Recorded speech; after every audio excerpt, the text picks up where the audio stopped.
50 years sounds like a long time. We went from using payphones to carrying phones in our pockets, paper money is going extinct, and several other technological advancements have been made in the past 50 years. But have you ever wondered why planes went from flying close to supersonic speeds in the 1960s to seemingly taking an eternity to travel transatlantic flights in the 2000s? Let's get started. Revising aerodynamics. A physicist, an engineer, and a pilot went to a bar. And I think you can guess how this one plays out. Physicists have always been interested in speed, particularly supersonic speeds. Combining all three expertise, one would think that supersonic aircrafts would have made it from the drawing board to the landing dock by now. Well, supersonic aircrafts do exist, but they're not commercial aircrafts. To better understand this, let's revise an important component of aerophysics, aerodynamics. The word literally translates to movement in the air. Pretty descriptive for an aircraft, but you can experience aerodynamics via any mode of travel. Air is everywhere. Would have been concerning had it not. Just stick your hand out of a moving vehicle and you'll feel the air pushing your hand. As the car speeds up, the force on your hand also increases. Think of it as the air restricting your movement. That is air resistance. Air particles gather around the surface to create an air barrier. While it isn't particularly difficult to cross that barrier, the strength of the barrier increases with the speed of the object moving through it. While you're sipping cocktails on a plane or reclining on your chair to get in a quick nap before you reach your destination, you probably can't tell that the plane is moving at all. It feels like a steady platform that's just standing still. However, commercial turbo engines are capable of traveling over 400 miles per hour. That's a lot of air resistance to power through. Now increase that speed to approximately 600 miles per hour and you'll be nearing supersonic speeds. At 767, you'll reach supersonic speeds. The disadvantage of pushing through the increased air resistance? Heat. Heat is an inevitable byproduct of any chemical or physical reaction, such as powering through an air barrier. If a supersonic plane speeds through such a barrier, its nozzle will inevitably heat up to temperatures reaching over 500 degrees. That's enough to damage the entire plane.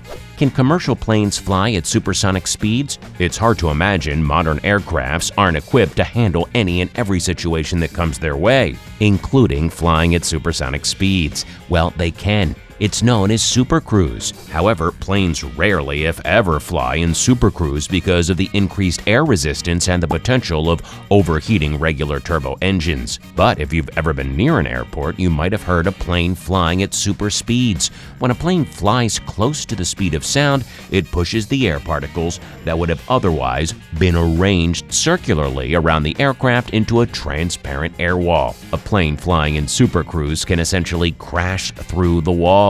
And what happens when a wall crashes? You hear a loud boom. That's exactly what happens. A supersonic plane causes a large boom that can be heard by anyone who's outside of the plane and scares the living daylights out of them. A fairly recent example of a pilot having to maneuver a plane in supersonic speeds comes from China Airlines' 1985 flight from Taiwan to Los Angeles. Somewhere near the destination, the pilot lost control and the plane took a nosedive from 41,000 feet. Imagine being perpendicular while you're in a moving object. Luckily, with knowledge of supersonic speeds, controls, and a little luck, the pilot was able to reorient the plane in the nick of time and landed everyone with not so much as a scratch. Concorde and Tu-144 supersonic commercial aircrafts. It's hard to imagine physicists, engineers, and pilots haven't hacked away around air resistance. After all, they're three of the smartest people in the world. Well, it turns out that they did hack aircrafts flying at supersonic speeds. That's right, in the 1970s, French-British Airlines introduced the Concorde and the Soviet Union announced production of the Tu-144. Both aircrafts were specifically designed for supersonic flights. The planes, while not in production and operation anymore, are still on display. Is there any difference between supersonic commercial jets and regular Boeing 747 planes? Of course there is. Quite a lot, actually. For starters, supersonic planes feature straight lines and sharp edges, while subsonic planes have softer contours. The wings on a supersonic plane, like the Concorde, were more triangular and sharp to cut through air barriers. Lastly, the engines were specifically designed to carry supersonic planes up to high altitudes. That's right, supersonic planes are meant to fly at high altitudes where there's thinner air. Thinner air translates to minimal air resistance and faster, safer ways to reach supersonic speeds. However, thinner air also poses a risk: low oxygen levels. Why did supersonic planes go out of production and operation? Well, the Tu-144 was in operation from 1975 to 1978, out of which only the last 3 months of its lifespan was used for commercial flights. The project was largely considered a failure owing to its high production cost, minimal reception, and the fact that the plane crashed 3 times in 3 years. The Concorde lasted a lot longer from 1976 until 2003. The plane, while used minimally, was well received by passengers who wanted to get from point A to point B in a fraction of the time.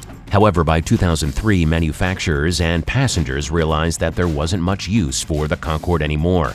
Why is that? Well, for starters, the supersonic plane consumed over 5,600 gallons of fuel every hour. For context, a regular commercial plane consumed 4,000 gallons of fuel. Passengers complained that the Concorde was only good for getting passengers to their destination faster, but the ride was generally pretty uncomfortable. First-class seats were only marginally larger than economy seats, and they didn't recline as far back as economy seats on regular flights did. Also, the production cost for a supersonic plane was so costly that the operation cost had to be raised to substantiate it. That's a lot of fancy talk to let you know that a ticket for the Concorde cost upwards to $10,000. Sheesh. The cons eventually outweighed the pros, and by 2003, the French-British airline decided to shelve the project for good. Do supersonic planes still exist? The initial goal for developing any aircraft was to ensure that it'd go as fast as possible. However, safety trumps speed, and in the last 50 years, engineers, physicists, and pilots have unanimously agreed that it'd be better to construct a plane that would take passengers from one place to another safely in 7 hours than a costly near-death experience that would take 3 hours. Supersonic planes, however, still exist. Their use is limited to military aircrafts, and even then they require millions worth of funding for just a few aircrafts. The military has made better use for supersonic aircrafts than regular air travel passengers. Makes sense. Are supersonic commercial aircrafts a lost cause? Notwithstanding the fact that supersonic aircrafts are costlier and deadlier, speed enthusiasts can't help but wonder if there's still hope for those super fast aircrafts. The truth is that to make a supersonic aircraft available for commercial use, it would have to meet a few prerequisites: speed, cost, safety, and efficiency. We've got speed covered, but what about the rest? Safety, while questionable, can be hacked around if the pilot is experienced and has been specifically trained to fly supersonic aircrafts. Next comes cost, which in this economy is a pretty potent factor. Cost can't be hacked, or at least it hasn't till yet. The Concorde could only carry up to 100 passengers at a time, compared to 500 in a commercial jet of the same size.